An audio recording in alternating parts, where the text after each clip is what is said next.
Hello, everybody. Today we've got a special guest, Brittany, aka Queen. You might know her as player 817 as a top 10 finalist on Mr. Beast games, but she's also an actress, travel queen, and weight loss influencer. She's always on the move, and I'm excited to have you on, Brittany. Yes, man. Thank you so much for having me. Listen, I love the fact that like every day is Friday. I love the vibe. I've checked your content out. That's why I was like, yeah, let's do it. I really appreciate that. And for the listeners who may not be familiar with your line of work yet, can you tell us a little bit about who you are and a little bit about your background? Yeah. So, okay, like I'm a military brat. My family were my both my parents were in the army, so we traveled around a lot. And long story short, we landed in Maryland. I've been a Maryland girl all my life. Then I moved to the city. Been living in the city for past like 15 years, Baltimore City. And I work for an airline. And I've been doing media, radio, red carpet coverage for like 10 years now. And it landed me in instead of being behind the camera, editing and then being in front of the camera with a mic, I decided to join the acting field. So COVID came and I was bored. So I was like, all right, divorce court, sure, let's go. And that was like my first major TV opportunity. And then it just became an attractive like hobby, turned into like personal interests and, hopefully now career. So that's kind of really the footing of it all, but I'm a regular person. Like that's what I tell people. No, let's get into it. I want to talk about the Beast games first. I mean, what was your first reaction when you found out you made it onto the Mr. Beast games? Like the whole time there was like a lot of skepticism just because we weren't like even just me and just other players when we talked about like we weren't sure if it was real or not. Because there's so many things out there attached to Mr. Beast that aren't real. And it was just like, okay, I got it. It was like I'm that random person probably that they might have liked. Like I'm thinking of rationalizing in my head like how could I have landed the spot. But yeah, when I got the email, like, and then the logos started coming around, and I'm like, okay, this is legit. Like, this is gonna be great. And then the excitement came once, like, you start actually getting on the phone with a person, and then you start getting in contact with some of the Beast team, and from there, it was like, oh my God, this could be my big break. You know what I mean? Like that's how you felt like the entire time as it built. And I don't know. There's a little bit of like whatever happens, happens. You know what I mean? Because you don't know what to expect. But like you had that little bit of hope too. You know what I mean? So I think everybody did. Yeah, can you unpack the video you made to Mr. Beast to being on the game show? I watched it on your channel, and can you unpack how someone could do the same? Because I mean, yours was really good. Thank you. I was like, after watching some of the others, I didn't think that mine was that good. Like, but it was just kind of like I wanted like when they gave the instructions to what they wanted in the video, they were like, "Welcome us into your world." I was like, okay. I was like, well, I did the part starting off in the bedroom because I wanted to show them that I wasn't afraid to like be my natural self or my raw self, and then I chose to do my, place of work because I thought it would be interesting, like, oh, she works for an airline. A lot of people love, that whole thing. So and then I actually, like, it kind of came on a whim a little bit because I was just like, I was thinking and I was at work. I got dressed and I did my makeup that day with the intent of recording the video, but I didn't know what I was going to do. So, one of my coworkers, shout out to Zidane, he's from Jamaica. So he's very quiet and I knew that I could trust him to help me without like, spreading a whole bunch of like, oh, guess what Queen did. So, and it worked. He did great. He, like, just from the editing piece, that was my idea. And I wanted to, I wanted to be authentically myself, but at the same time be invitingly fun. So it's like, as if it wasn't Beast Games, like I was inviting you maybe to go travel with me. So it was like, that's kind of how I wanted to keep it friendly. And, yeah, I was pretty happy with the ending just because like I wanted to make sure that I said that I was an ultimate gamer. Like the keywords in your videos are key. Like, for everybody like doing audition videos. And that was really honestly my first audition video, one ever for Mr. Beast for anything, and then two just for anything, not to say for anything ever, but anything on a major scale like that. Like I've submitted for local stuff, but I mean, I'm not to say I'm not counting it, but like yeah, that was my first like like planned out, submitted and landed, like type of gig. Cuz everything else has just been more context like applications. Yeah, now, Queen, how did you mentally prepare to walk into a $5 million competition with Mr. Beast?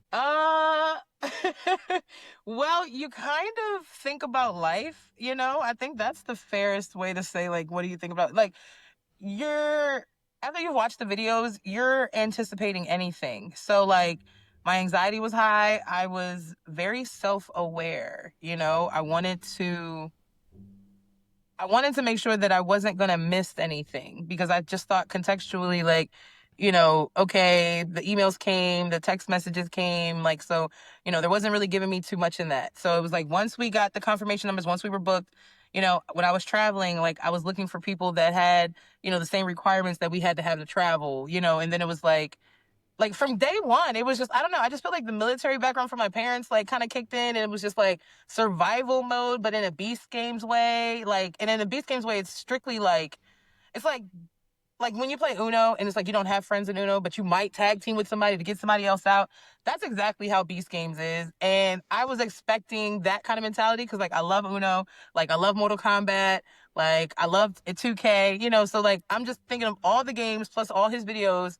And I'm just like I said, I just wasn't taking anything off the table. So I was anticipating, like, mind mastery and, trickery from day one. And we did. Like, when we were in the hotel rooms, like, we were restricted in terms of, what we were allowed to do, what we weren't allowed to do. And then even when we got into the city and, or even when we were in the stadium, like, there was always these things that kind of kept your mind like, okay, all right, I'm gonna stay on my toes over here. And then you also had to watch out for people. So there was like this, like, first impression type of thing, like, okay, yeah, I'm gonna rock with them, or I'm gonna make sure I stay away from them. So, as we were going on and, like, actually getting to the fittings and starting to, get our wristbands, it was be on your best behavior, stay cautious, and just stay alert because you're just kind of, you're on edge a little bit. Yeah, and Queen, I'm gonna speculate. I think a lot of it is just. I mean, you really just got to understand, like, you're going into this game that you don't really know anyone, and you're on live television. I mean, there's a lot on the line there for everyone that's playing, and it's a lot on strategy. It looks like. Yeah, like, the 5 million wasn't, like, you can't even focus on it. Like, in the very, very beginning, it's like you can't even focus on the money because, one, you don't see it. Two, you don't know what you're playing. Three, you're like, okay, well, when is the opportunity going to come? Like, what's the buildup to get to it? You know what I mean? So there's so many things that come into play in between that. So it's like in your mind, you're thinking of preparing to battle. Like, that was kind of like the mindset, like, I don't know, like Chinese Art of War or something. Yeah, Queen, what was the hardest challenge in Mr. Beast games for you, and why? Wow. The hardest challenge, like, it kind of teeter totters depending on what day and what mood I'm in, I think. The red cube challenge was a hard one, but ultimately the helicopter one was a hard one too, on, like, an emotional and, like, social scale, because, like, it was really bonded with the people. But then on like a physical matter, what I thought was going to be really hard was the very first challenge when we were in Vegas, which was the boulder challenge. But I was on Team Orange and Team O, and we won first place in that challenge. And I wasn't doubtful, like, that we weren't going to move on to the next round. I just didn't know how much stronger we were over the other competition. You know what I mean? So yeah, so that was pretty cool though. It seems like you get a lot of friendships out of this whole game show that you went to. Yeah, like, unexpectedly, because even my best friend of, like, 29 years or so, 27, 29, so yeah, 27, 28 years. We've had these conversations. I shared with her what was going on. I didn't really talk to a lot of people about it, but she was like, you have no friends when you go. Everybody was giving you this whole, like, trust nobody, trust nobody. But then it's like you get there and you're like, oh my God, if I turn out to be the person that walks around saying, like, don't trust nobody, nobody's gonna trust me, and I'm gonna get, exiled from, like, all of these alliances that are out here. So it's like you couldn't do that. That was not the way to go. So, and then not only that, but it was just everybody was so excited to be, we were the first, we're the pilot crew, and and we were there to compete for the qualifiers. So it was an even playing field, you know what I'm saying, as far as, like, everybody just having the same mission and same goal. We were like, get to the Amazon show. No, you definitely are a pioneer in Mr. Beast games, and top 10 finalists. That is a Oh, thank congratulations to you. you to doing that. I mean, that's a big accomplishment. And then, I mean, it looked cold, really cold on the towers in that one episode. I mean, wow. I mean, Was there ever a Mr. Beast games where like there's just a game that you thought, I might actually win this whole thing? Like, okay, after when our family and friends got to come and visit, it was it was very surreal. Like, holy, like, like Easter's this Sunday. I don't want to cuss, but everybody's like, oh my gosh, it's like, no, like like I can win like $5 million.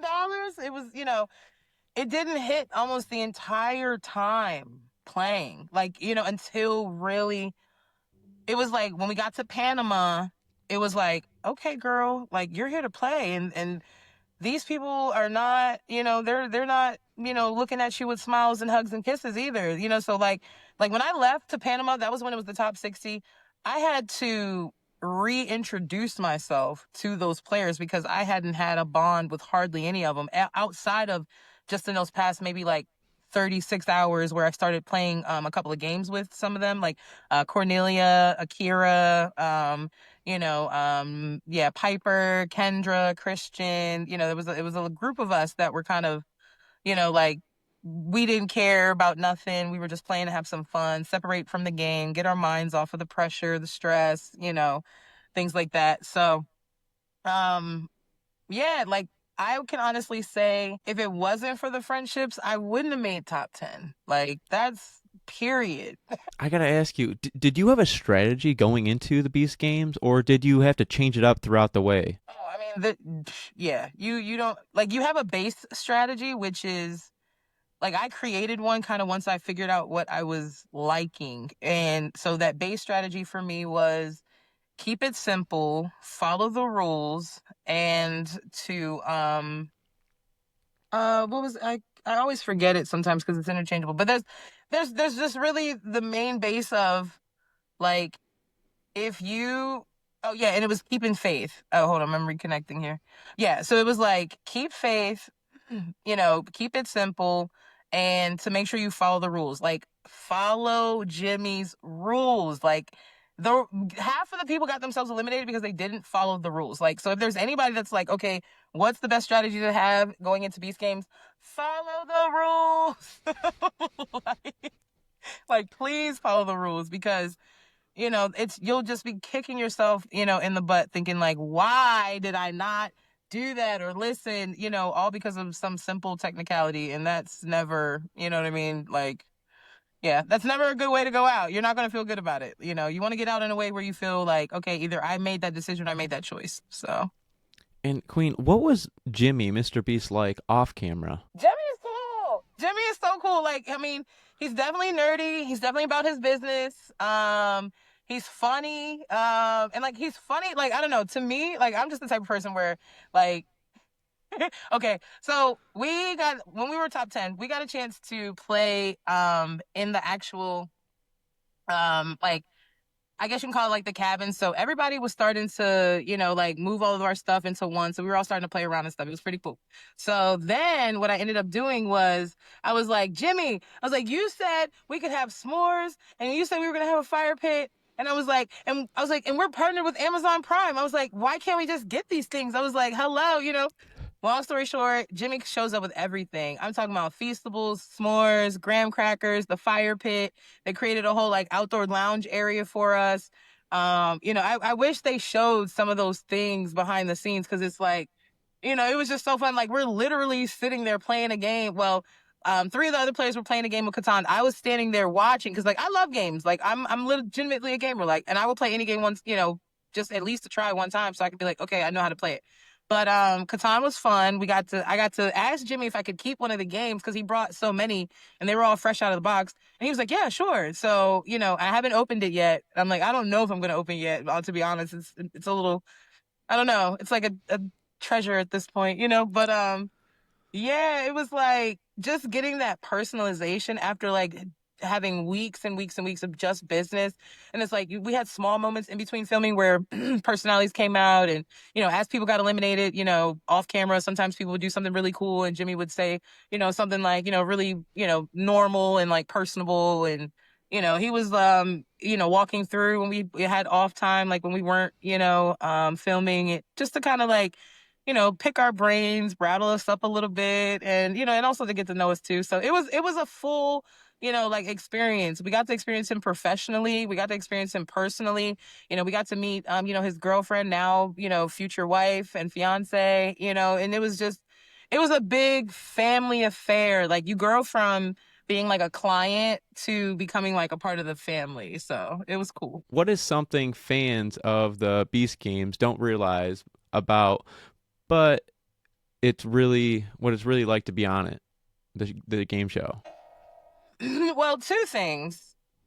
I don't think fans realize that there was so many clips, videos, takes, interviews, scenes that were not shown. And I mean in the good ways and for, the bad ways, like, with some of the drama, there were some things that weren't shown that would have explained a lot of things as to, what was going on.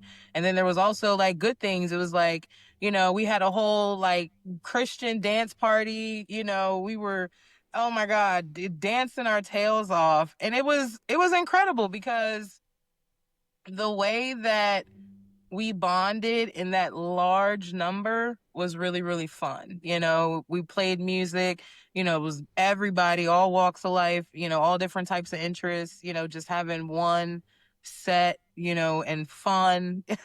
You know what I'm saying? Like good old time.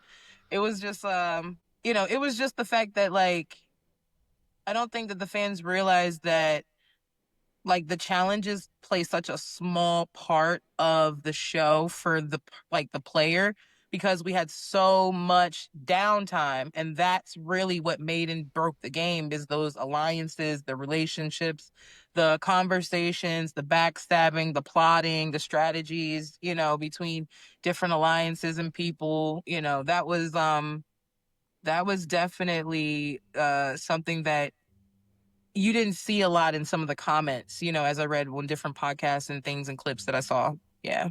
Now, Queen, if you had a chance to do it all over again on Mr. Beast Games, would you have changed anything? It's really tough to say. I mean, like if I were like my goal when I started was to try to go as far as I possibly could. So with saying that, and like and just giving a little more background on me as far as like who I am like to people. Like I'm very outspoken, I'm very dominating, I'm very independent, I'm very strong-minded, I'm very strong physically.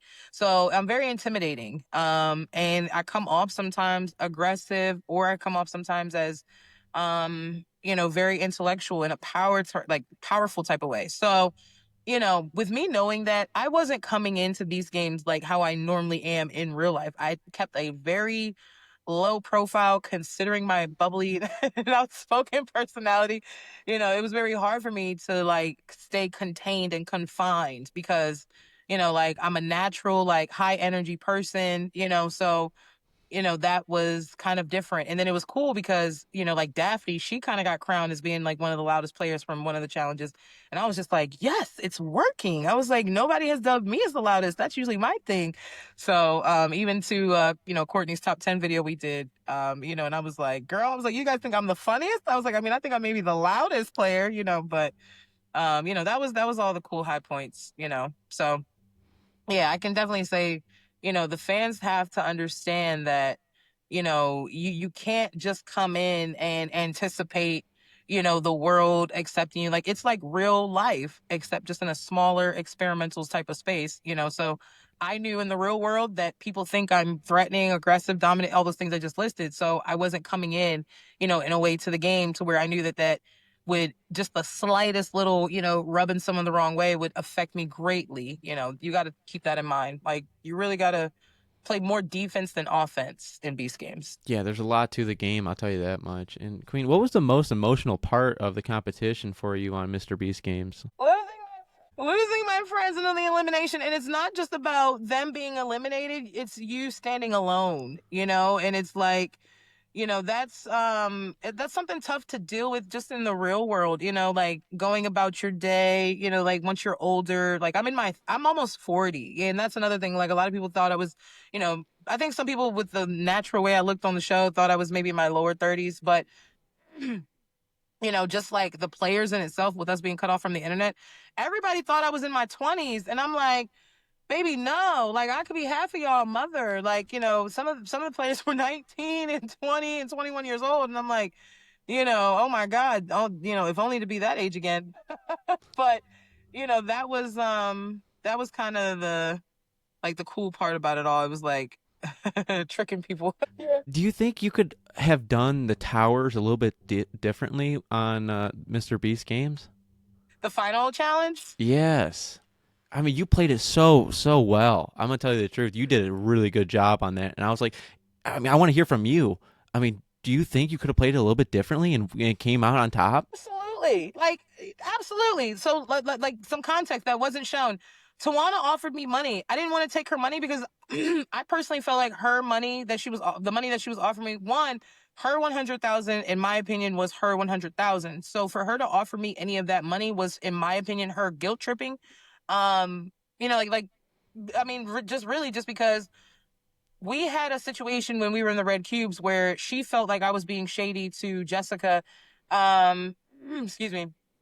We had a situation in the Red Cubes where she felt like I was being shady to Jasmine, and it was like, if there's anything, if you're calling me shady, then you had to been shady too, because everything that I said to you in the Red Cubes when Jasmine had went into the bathroom was what we talked about before we went in the Red Cubes.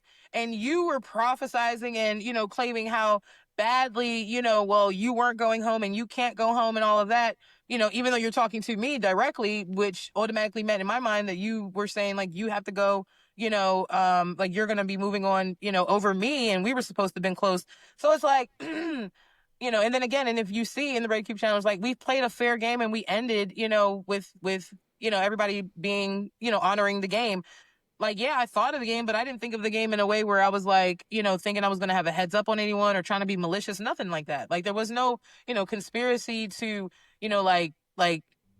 outcast Jasmine, or, manipulate her to where, she was going to, be tricked or something like that. When I talked to Tuan about it, I was like, putting it out there because we've already recorded our episode, which I'll be putting out soon on my podcast.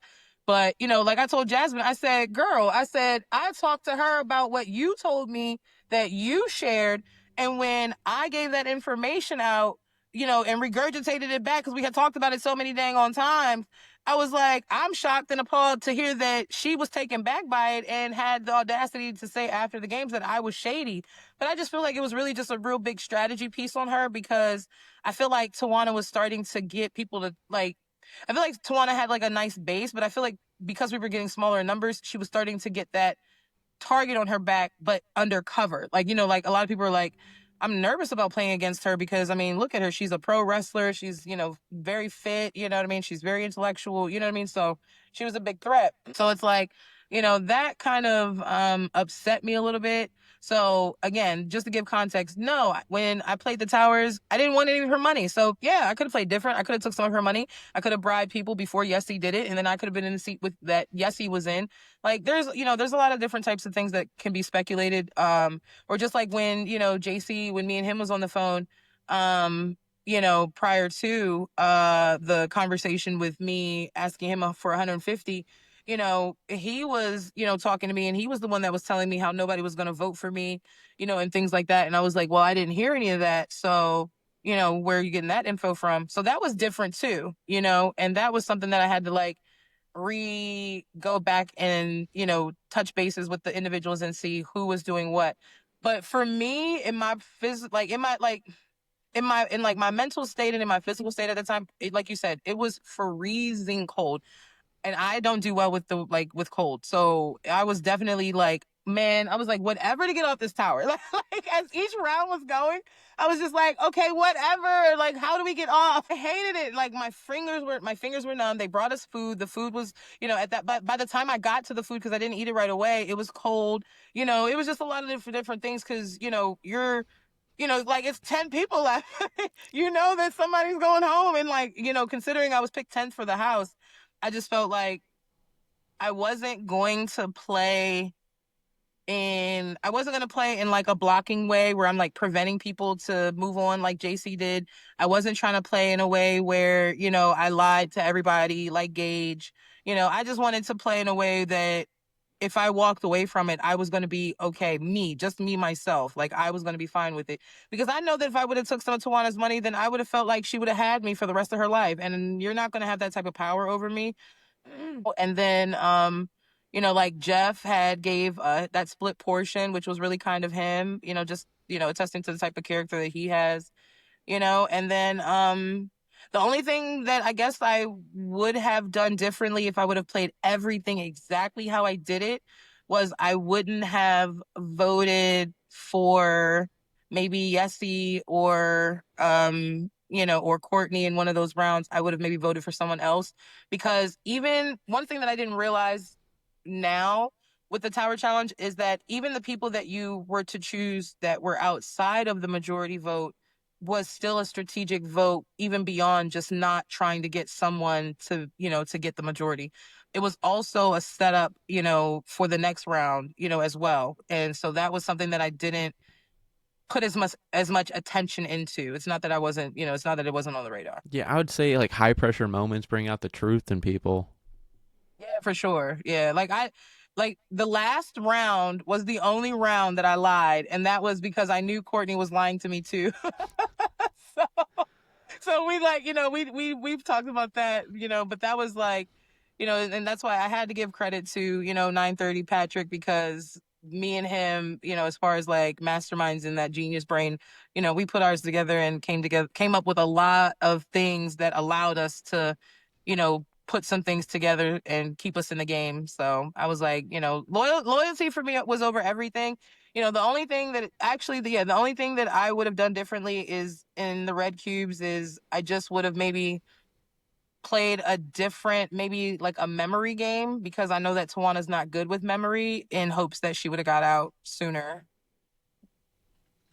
No, my biggest takeaway I think of the games is strategy. Keep on Yeah. strategizing, and then do not have a target on your back at the end of the day. Try to keep that off of you as long as possible, and the further in the game you'll go. I mean, what did the Beast games teach you about yourself? Oh, I love that question. Um, Beast games really taught me that the amount of faith that I have in myself still doesn't equal to the amount of faith that people have in me. And that's something that I feel like is a constant, like internal, like growth that I got to work on. But my confidence, like having confidence and then having faith are two different things. Like I'm confident that, I'm a great, speaker, I'm a great reporter, I'm a great, airline agent, whatever. But do I have faith that in 2 years I'm going to reach my goals? That's different than having confidence. So it's like I'm trying to put more energy into doing things now, getting them done, and when I'm feeling confident. So then that way, I'm just more successful, with my outcomes because hesitation and hesitation leads to procrastination and then procrastination leads to digression, you know what I mean? And so trying to be a human being, and recognizing your flaws and then trying to correct them is tough. So yeah, I'm mostly trying to really just like focus in on my inner being just because like being in Beast Games, being cut from the internet, it was a very like spiritual journey. Like, you really do get to see God. You really do get to talk to him or he talks to you, in different ways.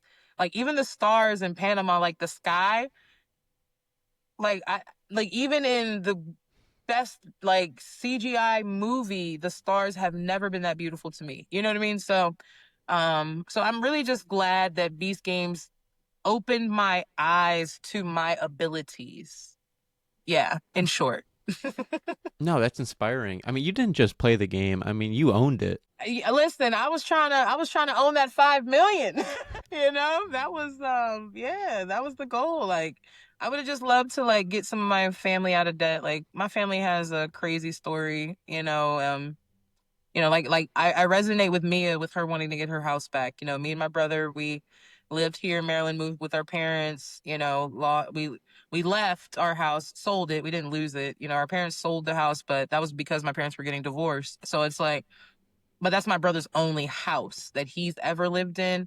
That's not my only house, but that's the house. So, you have those moments that you keep in your mind of, your whys, and yeah, man. So it was like I wasn't going in just being all whimsical or, lackadaisical, or, I don't come from a trust fund. My parents aren't rich, so yeah, I was coming in to be like, listen, I'm leaving with something. And I did, and I was so happy, like even just it was a little bit like too, compared to some of the other bigger prizes, but I was just so happy. Like I felt so accomplished because I felt like I kept my word to myself, and I was like, and to my brother, because I had one phone conversation with him in the middle of Beast Games. That's the only time I got to talk to anybody until my best friend came for the family and friends time, for the hour that they were there. And I told him, and I was like, yes. Did the payment go through? Because it was my mother's 60th birthday cruise, and I had to, make the final payment. And I was like, did you guys get my card information? Did the payment go through? Was everything good? Am I booked? Whatever. And my brother was like, yes. Mind you, the call was less than 30 seconds. And he was like, yes, it's booked. And I was like, okay. And I promise you. And I was like, I'm coming home with something. And he was like, you better. And we hung up the phone. Like, that's all I got to say. So, it felt good, to come home a winner, you know?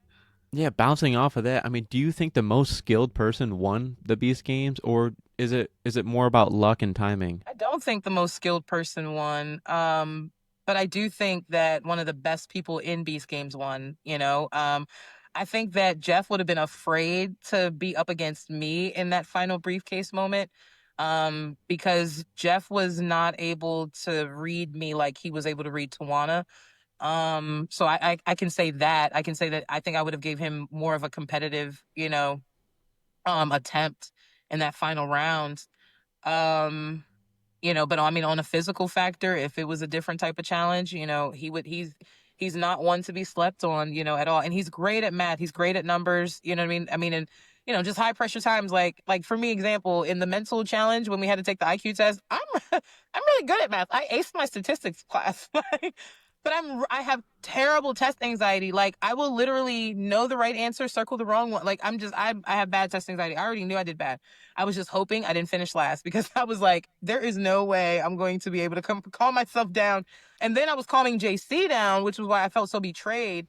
When he took the money, I was just like, bro, like you literally, like he almost had a panic attack where he almost didn't get to do the game. And I was like, you have to calm down so you can do you know what I mean? Like whatever.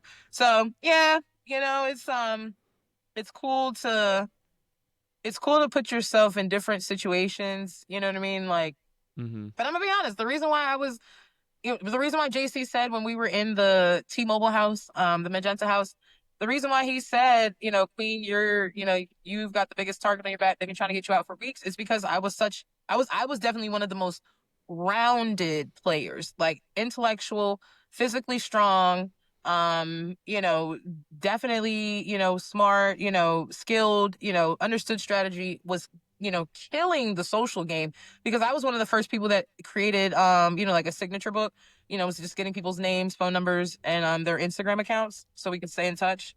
So it was like I know how to work rooms just from networking and doing the media coverage, you know what I mean, things like that, and how to get into the next room. So I just took that same strategy and applied it to Beast Games. I'm in my mid 30s, upper mid 30s, so it's like I knew how to appeal to the youth. I knew how to appeal to, the ones older than me, and I used my gift of gab and everything I knew to get as far as I possibly could. So I definitely think that scared a lot of people.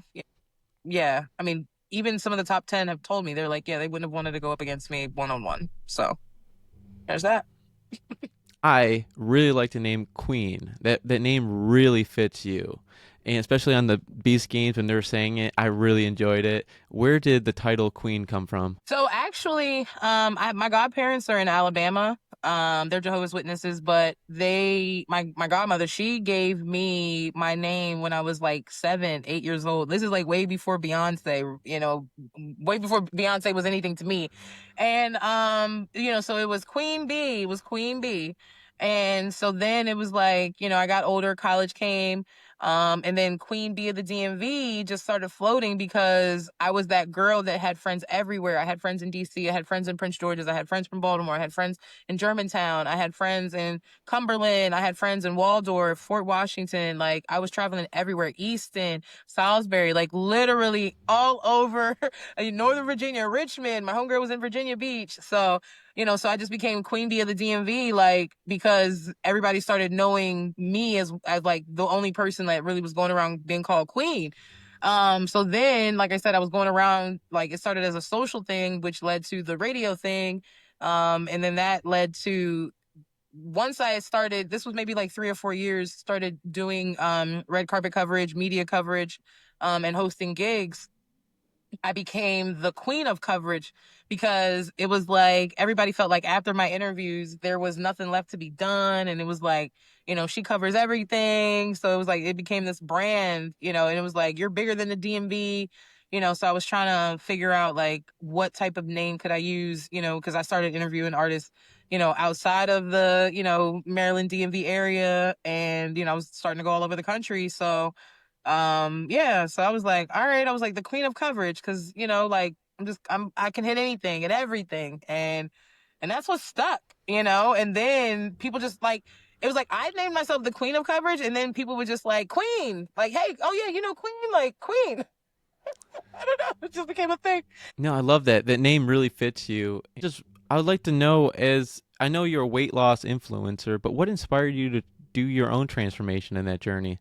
Oh, honestly, it's a lot of things. Now, this we can get, definitely deep, and I don't mind being, vulnerable, in a sense, like just on my personal life. But like, honestly, I was just so sick and tired of feeling like the rejected girl because she was fat, deep down, that was a thing. I was tired of looking in the mirror and not liking how I looked, regardless of what anybody else think. And then I was tired of looking in the mirror, with taking in the consideration of what people thought. You know what I mean? Like it was, it's a twofold thing. So, I really didn't want to, my dad had diabetes. I didn't really want to, start a journey that was going to, and when I say start a journey, like I was getting ready to graduate college, so I didn't want to start a journey that was like going to be leading down the same steps as like my previous family members, like my grandfather had a heart attack, and he died from stroke. My grandmother, same thing. But my grandfather was slim, but he still wasn't healthy because, he didn't eat as much as he needed to, and he didn't eat the right things to make him, like to get the nutrients he needed. Alcoholism's been a thing. So like when I was in college, I was drinking a lot. I was really depressed. Like I said, my parents were going through divorce. There was a lot going on. Men were horrible in the dating world. Some still are. And it was just a lot that I really had to start taking control over. So, I was I went from being, a girl that loved roller coasters as a kid to being too big to get in the seat. So it was like there was little things that I personally was not satisfied with and I didn't like about myself. And then to add on top to it, the world doesn't treat you, the most delicious crimpet when you're a big girl, nobody really wants to take a bite. So it's like, I mean, and we're in a world of today where yes, things are different and things are not as, the way they used to be, but they're still very much so the way they used to be. Like people still tease you for being fat. Like even at like on John Uche, on his reunion episode, on some of my posts, people have commented like, I can't believe you said what you said about Dino and your back looks like that. Like people are gonna say hurtful things or intentionally hurtful things, but I don't like it doesn't bother me because it's like, bro, I've been like when I was in 10th grade and I had 7% body fat, I still thought I was fat because I listened to the world. So I don't do that anymore. Like I've finally come to a place where I don't have to, digest or receive or accept, what the world says or what the world wants to, try to deliver and, convey to me. I don't have to accept it. So that's where I'm at now. And so like that's what I try to instill in other women. Like I like to consider myself to be in like a plus size weight loss influencer because I was almost 410 pounds. And in a 3-year time span, I created my own program, Fine After Transformation, and I lost the weight naturally. I lost 150 pounds. And that was strictly, I mean, I was a plus size athlete. All like I said, I was an athlete in high school. That's how I got to 7% body fat trying to make varsity. And then once college came and when I stopped playing ball, but I was still drinking, Wednesday through Sunday at all the parties because I was really social and popular or whatever. And the alcohol stuck. It adds weight and it sticks to you. And then next thing you know, after 2 or 3 years of college, you're looking at 60 to 80 pounds that you've gained, you know what I mean, just from really alcohol, not even just from eating badly. So, it was a thing for me. My mental health was always like, always trying to, you know, move forward in a way where it's like, you're beautiful because I always thought I had a pretty face, you know what I mean? But I struggled with how I looked in the mirror. So I stuck to it. And then COVID came. And then that's when I really got down that's when I really got down to the 150. So I had lost 100 pounds. COVID came. Then I lost 150 pounds. And in the past 4 years, I've gained like a pound per month. So we're back on our journey, and I'm calling it a Fine After Transformation 365. So I'm taking 365 days just to get my body back to where I was. It's not going to take me a whole year to lose 50 pounds, but 50, 60 pounds. But I do want to take the time to transition because the last time when I lost weight, the thing that I wasn't anticipating was the looseness of my skin and how I felt about it. Like, I didn't care about what nobody else felt about it at all. I was starting to be like, oh, I don't like this. So I wanted to gain a little bit of weight. And then there was like these little comments, of like, don't lose too much weight, but nobody was commenting on my skin. So I just want to separate. So I wasn't liking how my skin was starting to not have that retention or that elasticity. And then so I started gaining weight, but then I didn't stop. But that's what I like the appeal of, with my brand. I'm authentically myself. I think people can relate to it. I don't mind showing my body, publicly as, I've been a plus size model before. And I'm currently a brand ambassador. And then the Beast Games, series has led me to a brand ambassadorship with SheFit because that was the bra that I was using throughout most of my challenges because I'm very chest heavy. So, I'm looking at it as 4 years ago when I wanted to be a major fitness influencer, and weight loss influencer, like things weren't being set in place. But I feel like this is going to be the time because I've even written a book and I haven't published it. I mean, created the photo, the cover and everything, just literally haven't published it. And so, again, so that's why it's like I'm pouring back into me. The Beast Games has really helped me find the faith in my abilities. You know what I mean? So that's where I'm at. And this makes me happy. Like, I was just talking to a friend and they were like, what is it, the one thing that you really love to do? And I was like, oh, I love talking, doing media coverage. And I love, like my health journey, my weight loss journey, my fit journey, inspiring people to, not focus so much on what the world wants you to look like and things like that, but just, improving who you are. That's what it should be about. And, I think people appreciate that. You know what I mean? Like, I think people are gonna, on a day-to-day basis as they discover my page and, I gain more and more followers, I think people are gonna always look at it like, okay, she's not out here trying to, sell, this like amazing workout program or something like that, and in 10, 15 days, you're gonna look your best. No, I'm not. Like, I've had some medical breakthroughs with some clients. I've had some, some women say that, they weren't able to get over a threshold until they started my program. So I know it works. And so now it's just about, in my opinion, letting the world really see it this time. Because the first time when I went through that transition, I was a little shy and I didn't share it. So. Queen, I love that definition, and I love what you're doing, and you're the definition of if you believe in yourself, anything is possible. And what you're doing is helping out a lot of women that need that type of help out there. And I appreciate what you're doing out there. I mean, like I like to say, like tough times don't last, but Thank tough you. people do. And you're really doing a great job of what you're doing, and keep it up because I know a lot of women out there need that assistance. Like, 'cause especially if you've been through it, you can help them through the process themselves. You know what I mean? Yes. Yes. Yes, that's exactly how I feel because someone helped me. Actually, shout out to one of my previous basketball teammates. Her last name is Langdon. And you know, I've given her credit in my book that I wrote. I gave her credit as well because the like wanting to become healthier, you when you make that decision, it doesn't change from there. Like, you know, I made that decision to say, you know what, I'm going to forever for the rest of my life make the attempt to be proactive to getting healthier. And yeah, I've gained weight again, things like that, but I am still aware of what I need to do to get healthier. So I'm still making that I'm still taking that action.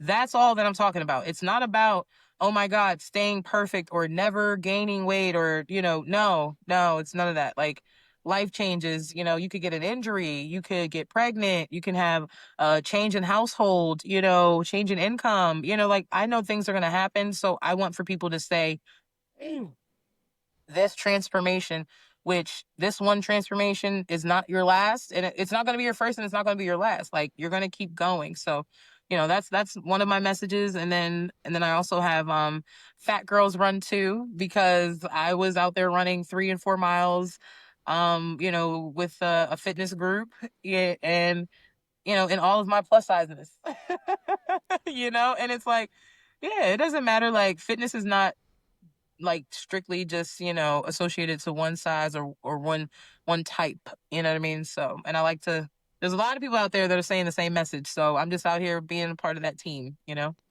Yeah, no, especially life is like a roller coaster ride, like you're saying. There's lots of ups and downs, and if you could go with someone like you and help you through that journey, it helps out a lot. I mean, real change like that is can inspire so many people out there. No, for sure. No, for sure. Like I mean, that's what's gotten me back into, you know, my journey. Like yes, Beast Games is a part of that. You know, my community, my circle, my support group, they're a part of that. And just seeing other people out here like, dang girl, you were 600 pounds and you're 400 now. I'm like, yep. See, I need to get back on it. And then, and I kept this rule to myself because once I got to the 400s and the 300s, I made a promise that I would never get back into the 300s.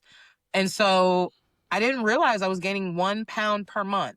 So if you think about it, if you're gaining 1 pound per month, how many months is it going to take for you to notice that you gain weight? At least 10 to 15 months, right? So, you know, like for someone my size, you know, so it was like, yeah, when it came down like 4 years later and I was like, holy crap, 60 pounds, this is here. I was like, seeing little things out there on you know on the internet. I'm like, I gotta get with my girls. Like she's out here getting it. I gotta get back to it myself. So yeah, No, if you just become 1% better than you were yesterday, you'll be 365% better in a year's time. that's exactly yes. Like that's exactly my point with Find Out the Transformation 365. Like I got the 365-day inspo from Drew, who is a producer and videographer and editor as well, and he was a part of the Beast Games team. And he did a lot of behind the scenes with John Uche as well. And when I got so inspired. So I was already in the midst of, you know, meal prepping, going back to the gym, things like that. I had already started, you know, rebuilding and getting my foundation set. And then I ran into his page, and then that's when he shared his story of him doing the 365 days. And I was like, you know what? That's me. That's got to be me right there because I want to be realistic with my goals. I want to honestly allow for my audience to let the time go to where they can follow my journey. You know what I mean? Like I said, I've already done this before, but I didn't include the audience in my journey. I just kept them updated, which is a big difference. You know, so this time around, you know, I'm sharing from the smallest detail to the biggest details. And right now, as I'm still getting my footing and I'm about to move as well. So, you know, so for right now, like things are just very like, um, right in between. So it's like I'm not giving them just updates, but I'm not giving them the full scale of what I have envisioned. But it's going to be a rollout. So, you know, March and April, it started March 3rd. So, you know, I'm just past my first set of 30 days. And I just feel like so much better. Like I actually weighed myself this morning. So like I started off at 296. So I'm 284. And the goal is to get to my technical goal weight is to get back to the 60 pounds, which would be 237. but I want to move beyond that and get to like 200, 220, somewhere right in between there. Because that's right where my like 10% body fat range is going to be. Like 5 to 10% body range fat. So that's what I want to get back down to. And I know I can do it. Now I know you can do it too. I'm really looking forward to seeing your transformation and you sharing it with the world online and how you're gonna do it. And I mean, how do you keep up your energy for everything you do? You have such good energy all the time. Listen, not all the time. Sometimes I'm, tired, and sometimes I'm snappy or I'm hangry, or I'm like, as great of a person I am, I also have to work on myself just that much, and I like to be honest with that, because I don't like to set people's expectations up, to where they feel like, oh, well, that's not who you are. Like, no, no, no, no. As heavily and equally as high energy and bubbly and fun and creative and a good time as I am, I'm also that much serious. Like, there are things that I don't tolerate. There's things that like, I don't tolerate bullying. I don't tolerate, just, people being disrespectful. There's certain things. So it's like, you know, people, they say people love you for the same reasons they hate you. And honestly, that's really me. Like, some people love me because I'm loud or I'm outspoken, or some people despise me because they think I never shut up. So, I'm not here to please the world, but, but I can just humbly say, I really appreciate you, saying that. And, it's important for me to constantly work on maintaining good energy and being a positive person, because it's tough, like, I have come from environments where, they have attempted to consume my mind, attempted to consume my spirit, or try to break me down. And, sometimes through like PTSD or just through trauma, you lapse, you know what I mean? Like, you go back to bad habits or behaviors, or, word usage, things like that. So I'm always just trying to be better. Like, if somebody will point out a flaw of mine, I'll say, you're absolutely right, and I'm sorry, and I apologize, but guess what? This is who I am today. I can't change it in this exact moment of what has transpired, but what I can do is, okay, in the future, this is what I'm going to do. I'll move forward this way, or maybe I'll go about it, in this type of set, or this type of placement, depending on what the context is. So. No, it's really powerful, and I appreciate you sharing what you just shared there, because that's, I mean, everyone, I mean, go back and hear what she just said, because that was really powerful what you just said there, and I Thank appreciate you. you sharing that. I want to transition to the Friday mindset part of the show. I want to dig into your All that. journey and your mindset and the moments that shaped you. If you don't mind me asking, but what is the best piece of advice you ever received? Wow. You know what? Honestly, for my father, and that was to think. Because if someone is controlling your mind, if someone is able to, influence you outside of who you are, then you're no longer yourself. So if you don't have the ability to think for yourself or on your own, or in a capacity, where, you're not putting others before yourself, because, and it's like a harmful type of way. Like, yeah, you got to really think, especially in today's society, because I mean, geez, like, prime example, I was just inquiring because, like, I like to see things. So, like, okay, so Beast Games, they, Moneyline, they promote, Moneyline a lot. And I'm a part of the little daily drawing, trying to win my little prizes and stuff. And so, like, there's a lot of just information there. A lot of it's good. But then there's, like, some of the loan processes. And I filled out a loan thing, and I was like, yeah, let me just inquire, because I didn't take a hit. And so the guy's like, yeah, he's like, yeah, you can get, 600 or 1600, da da da da. And, yeah, because I did like a request for 12. And he's like, yeah, yeah, we can honor that. He's like, actually, we can give you up to 16. Da, da, da, da. He's like, based on your inquiry. And I was like, okay. And I was like, so what would be the percentage? I was like, what would I be paying back? I was like, or how long, would the payoff be? And he's like, oh, well, he's like, that just depends on how long, that just depends on how long you take and how many payments you make. And I'm like, yes, but what is the rate? Like, and he just was not trying to give me that info. Baby, when I tell you that interest rate, and I am not exaggerating, because he had an accent, and I even asked to speak to someone else just to make sure I was like not like having a language barrier issue. It was over 600 something percent. And I was like, sir, I was like, you mean to tell me that for borrowing less than $2,000, you want me to be paying almost 7,000-8,000 back? I said, that makes no sense. I said, I was like, I've never paid over 24% APR for a car purchase. I said, and that was when I was in college. I was like, so what you're saying to me? Like, I just couldn't fathom it. And I just honestly, and I say that as an example because if you don't pay attention out here, the world will get you.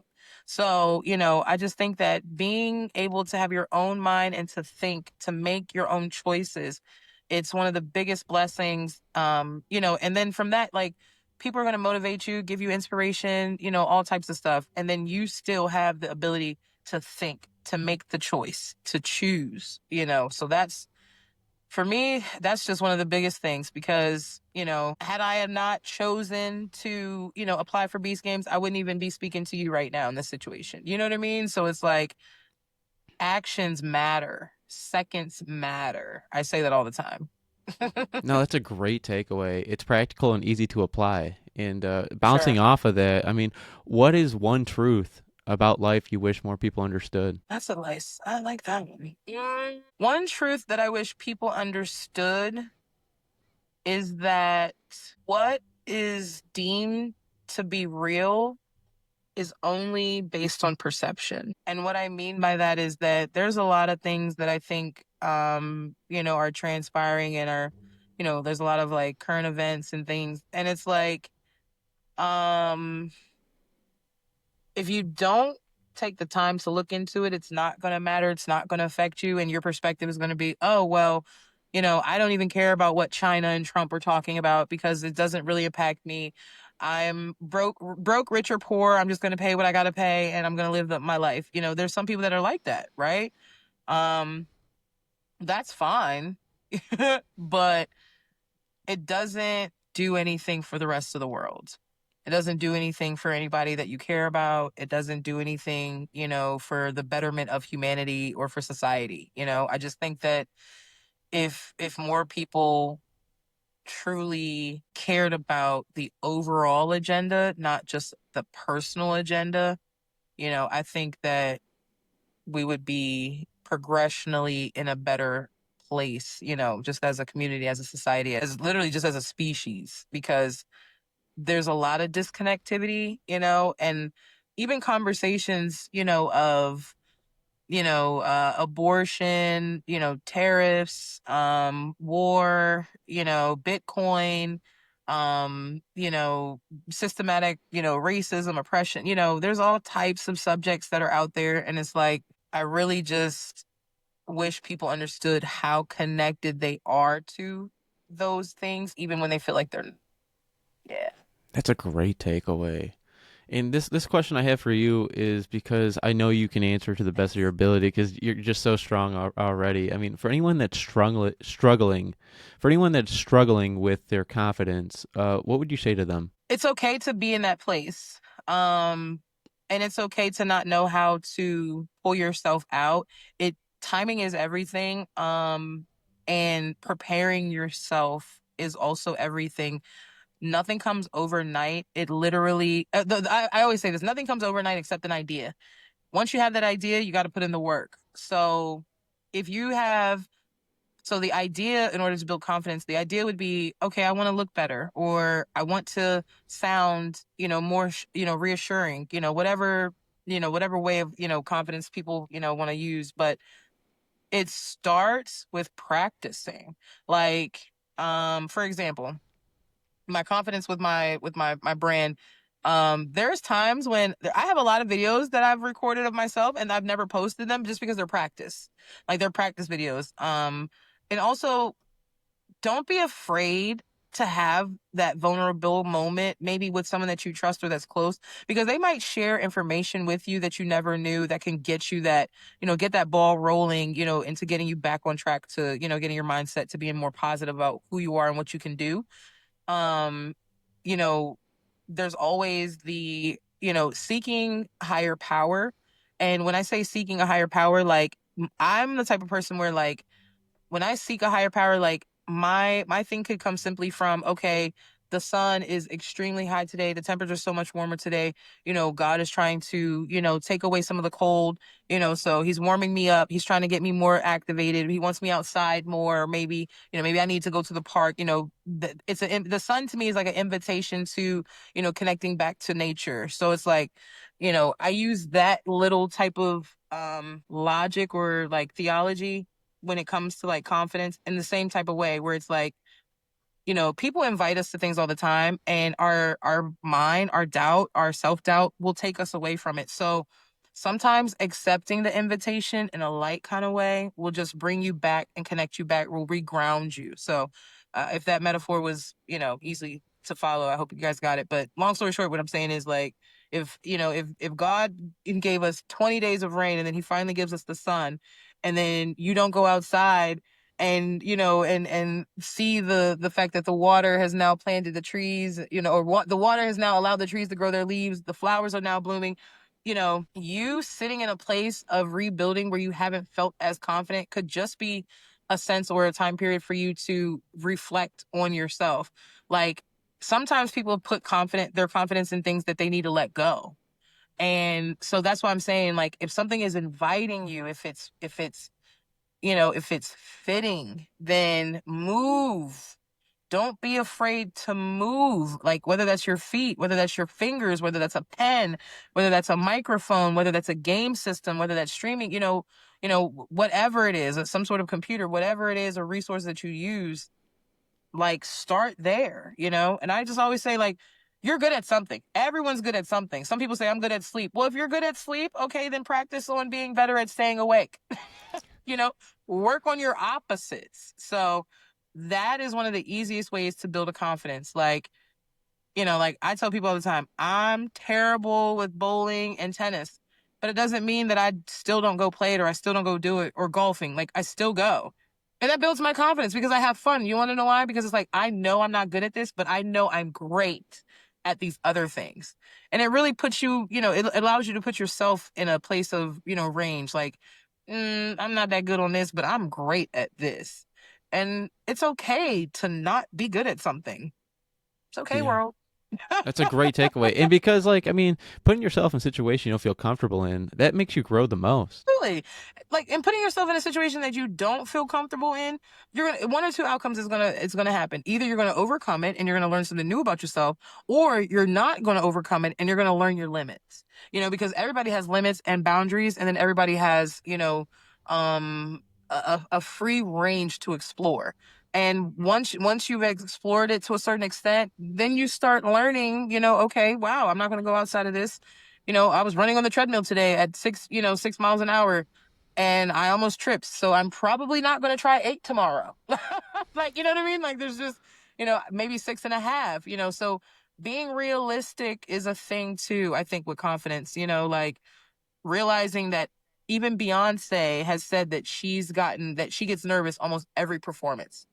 Almost every performance, you know what I mean? Like someone that performs in stadiums, like every umpteen years, or be like every few years or so. Like even she has, nervousness. So again, it goes back to like the other question you asked. I just wish people, put themselves more into like realistic, realms. It's like, bro, we're all humans, we're all people, nobody is perfect, you know what I mean? Like, all right, even Lady Gaga, if she wakes up with a little eyeshadow, a little smudge or something, you know what I'm saying? Like, she's got to go take her makeup off. Like, no different than, your child's teacher, that went to work and taught your kid, and she's got to go home and do the same thing. Like, two different parts of the world, two different people still doing the same exact action, taking care of themselves, moving forward, still being a human being. Like, it's so hard, I think, in the world of 2025 for people to just say, hey, I'm just being a human.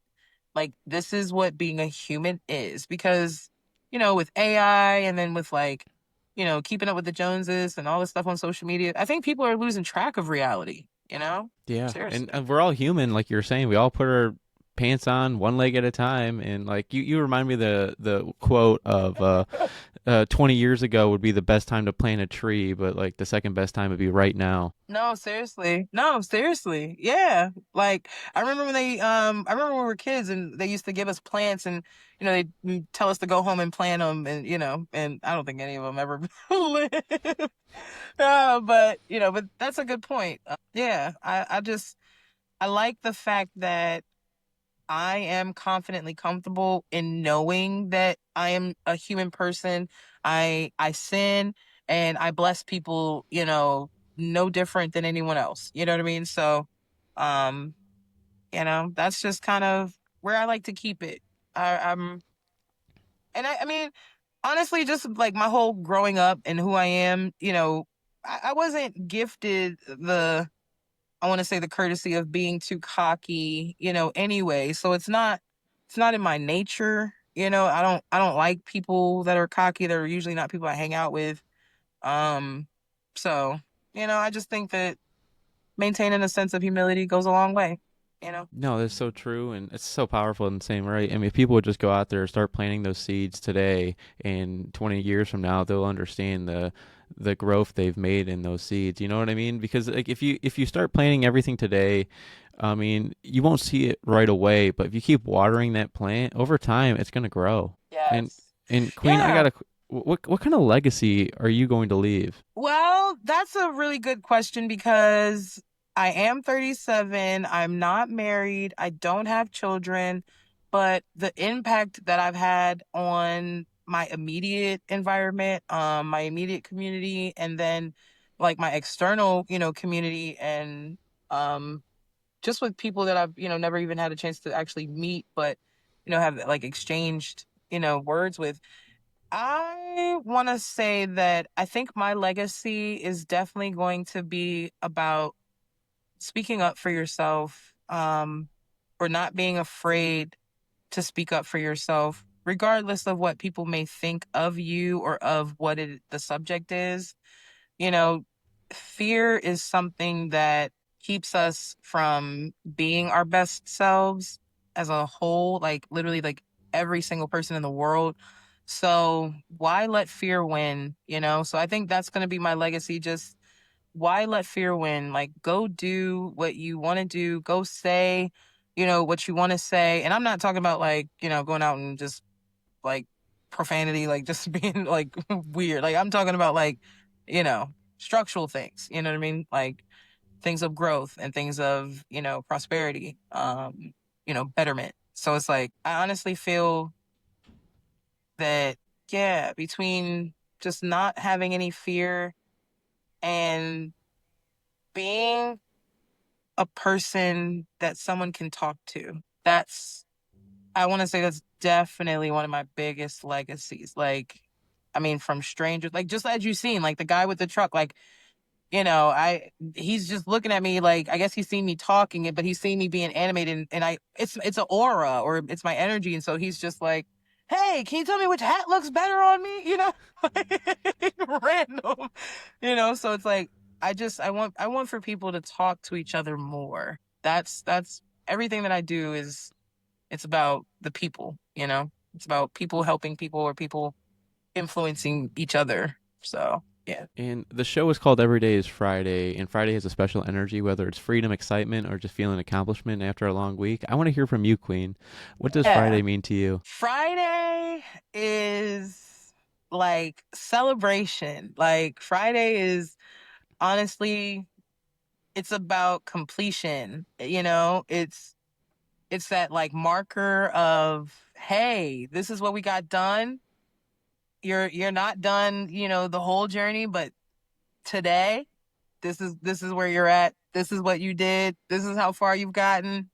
Celebrate, it's that's what it's always been, like now that I'm more of like even though I work for an airline, like I still live more of an entrepreneurial lifestyle, so it's like, like every day like feels like Friday. I think like when you are accomplishing your to-do list. So that's how I feel. Like I'm celebrating myself, from now and forever when, from the smallest accomplishments to the biggest ones. That's what Friday feels like to me. I love that. Anything is possible. And this is your last chance to leave the listeners with something powerful. Is there anything else you'd like to share? Man, yeah, one thing that really kind of changed my mindset from from a really, really poor environment into where I really started actually gaining some light, getting out of the darkness, more positivity, was, I said, don't settle for the environment that you've been given. I said, be a part of the environment that you wish to change, or that you wish to see change, depending on the subject. But that's really what I want to tell everybody. Like, whatever cards you've been dealt, that's okay. You don't got to keep them. You can trade them in. You can change. You don't have to. It's not fixed. You can make a difference. Whether it's within your household, before the household, whether it's within yourself, whether it's with a friend, a family member, your household, someone in your school, someone on a team, your community, and beyond that, coworkers alike. I think God makes us, the greater species, because of how we communicate. So I think it's important for us to constantly, uplift one another and saying, hey, I see you over there. I know that that's not where you want to be. So do the work to change it. It's really it, because nobody's going to save you. And if they do, it's only going to be one time. So what are you going to do with it? No, you've shown people what real strength looks like, and I mean, I really do appreciate you being on the show. And all your information will be in the description down below. But I want to make sure that people know where to find you. Where can the people follow and support your work? So on Instagram, YouTube, are my biggest platforms. My website I still have. I just don't have it active right now because I'm taking everything off, because I've come from radio and doing a lot of artistry stuff to switching into more like lifestyle. So switching from leaving entertainment and going more into lifestyle, you gotta rebrand. So thequeenofcoverage.com is under construction, but those will be ready for the summer. And right now I'm on Spotify, and you can follow my podcast, Set the Record Straight. And that's on YouTube and Spotify. I got clips on IG at the Queen of Coverage. So that's where I'm at right now, guys. I mean, I'm on other platforms, TikTok, Threads, at the Queen of Coverage. You'll find me there as well. But yeah, like it's time for, this transition and the growths that I've been working on to finally pop out. So you'll see me coming. No, like I was saying, I think a lot of listeners got a lot of value out of this, and it's been an awesome conversation. I appreciate you being here, and thank you for sharing your stories and experiences. Yes, man. Honestly, this is just like, your questions were phenomenal. I enjoyed this so much. Like, I feel like I could talk to you forever, but and I was just like, I'm so paranoid. I was like, oh God. I was like, I don't know what he's gonna ask. I was like, I don't know if he likes me or not. I was like, he hasn't followed me. I was like, do I follow him back? I was like, I don't know. It was so many thoughts in my head, because I'm just like, oh, such an overthinker. I don't know. Like, me and a couple of the players, we still have this thing where we call it, oh no, are you still in the game? It's like, we just tease each other about it. No, like I was saying, I appreciate you being on the show, and I'm gonna shoot you a follow directly after this. I didn't know I didn't follow you yet. Usually, I always follow everyone I'm in contact with, but I'm gonna shoot you a follow Yeah, no, directly it's after. fine.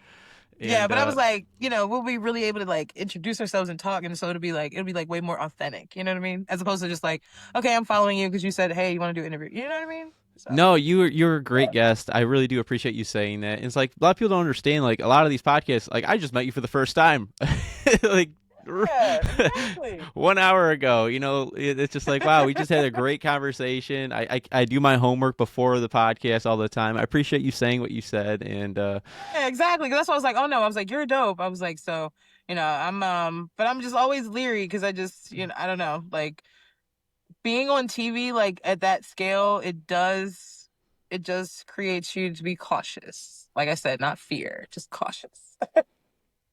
thank you, Queen. And to the listeners, stay tuned for more amazing stories on Everyday's Friday Podcast 365. If you enjoyed this, make sure you follow, share, and keep Everyday's Friday mindset going. Until next time, stay inspired and make every day feel like Friday. Until next time, everybody. That's right. Thanks, Matt.